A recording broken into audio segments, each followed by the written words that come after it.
नमस्कार दोस्तों financial decision हमारी जिंदगी की दिशा और दशा में एक महत्वपूर्ण भूमिका निभाते हैं। अगर हम सही फाइनेंशियल डिसीजन लेते हैं तो हमारी ज़िंदगी अच्छी चलती है, और अगर हम गलत फाइनेंशियल डिसीजन लेते हैं तो हमारी ज़िंदगी की गाड़ी पटरी से उतर जाती है। हमारी ज़िंदगी की फाइनेंशियल जर्नी में निवेश करने के लिए एफडी एक सरल और ताकतवर विकल्प है। यह सरल इसलिए है क्योंकि आप कभी भी किसी बैंक या कंपनी में ऑफलाइन या ऑनलाइन तरीके से एफडी की शुरुआत कर सकते हैं। यह ताकतवर इसलिए है क्योंकि चाहे सिचुएशन कैसी भी हो, पर यह आपको एक फिक्स रिटर्न देती है। दोस्तों, आज हम जानेंगे कि एफडी की शुरुआत करने से पहले हमें किन किन जरूरी बातों का ध्यान रखना चाहिए, ताकि हम जिस फाइनेंशियल गोल के लिए एफडी की शुरुआत करते हैं उस फाइनेंशियल गोल को अच्छी तरह पूरा किया जा सके। तो चलिए दोस्तों, इन जरूरी बातों को एक एक करके बारी बारी से जानते हैं।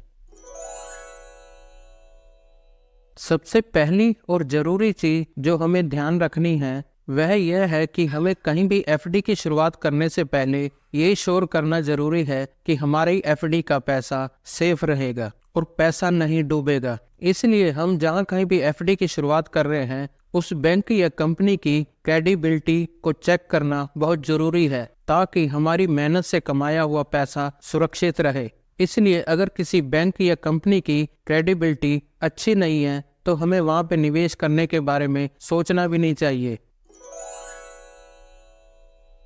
हमें कहीं पर भी एफडी की शुरुआत करने से पहले यह जरूर देखना चाहिए कि वहां पे हम कम से कम कितने पैसों से एफडी की शुरुआत कर सकते हैं, क्योंकि कई बैंक या कंपनीज में मिनिमम डिपॉजिट की कंडीशन होती है और उस मिनिमम डिपॉजिट से कम राशि से हम एफडी की शुरुआत नहीं कर सकते। जैसे कि किसी कंपनी या बैंक में यह 5,000 रुपये, 10,000 रुपये, 15,000 रुपये या फिर 20,000 रुपये भी हो सकती है।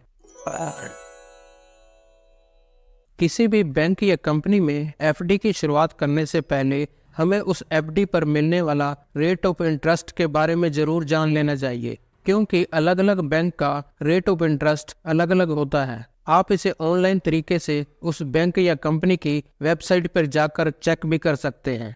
इसलिए हमारे पैसों पर जो हमें सबसे ज्यादा इंटरेस्ट पे आउट करेगा वही हमारे लिए सबसे ज्यादा फायदेमंद रहेगा।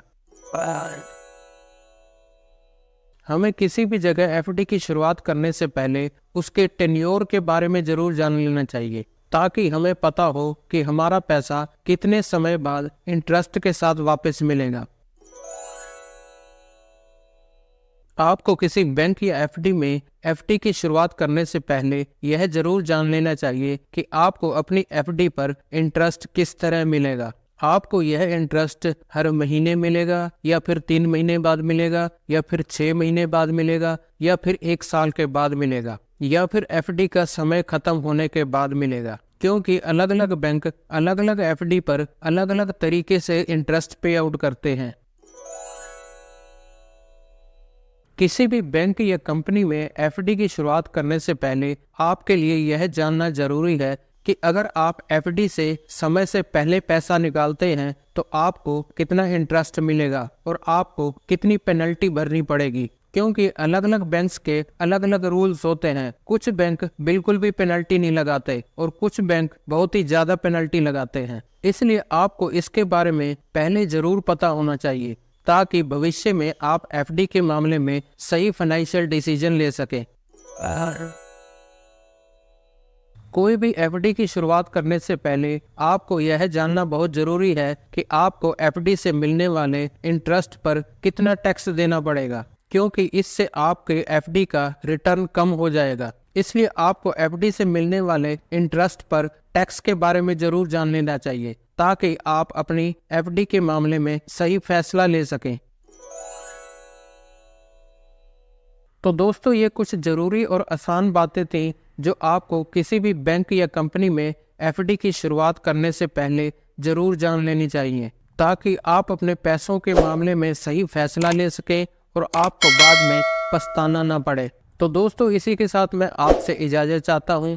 अगर आपका एफडी से संबंधित कोई सवाल हो तो आप मुझे कमेंट करके पूछ सकते हैं। नमस्कार।